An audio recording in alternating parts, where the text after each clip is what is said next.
Alam niyo ba to guys, itong lugar na to, tignan nyo, napakaganda nito. Yung tatlong batong kakaiba na kung makikita nyo rito, napakaraming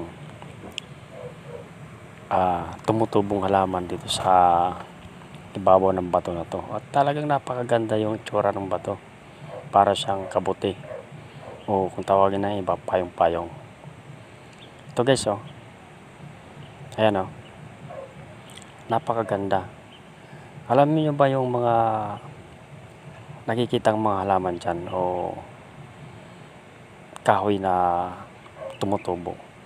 Yan yung mga Podocarpus, Bartolina, at saka orchids. Meron din dyan Hoya, at marami pang iba na pwedeng makita dyan. Ito naman yung sa pangalawa. Ganun din yung sa pangalawa guys, maraming mga tumutubo dyan na mga halaman, o yung mga rare na halaman at kakaiba. Kahit sa mga bonsai na materialis, marami dyan sa ibabaw ng bato na yan.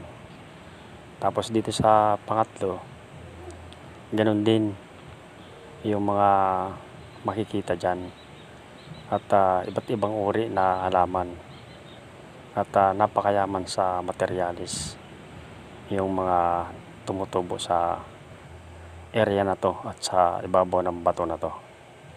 So hanggang dito na lang guys, maraming salamat sa inyong panonood.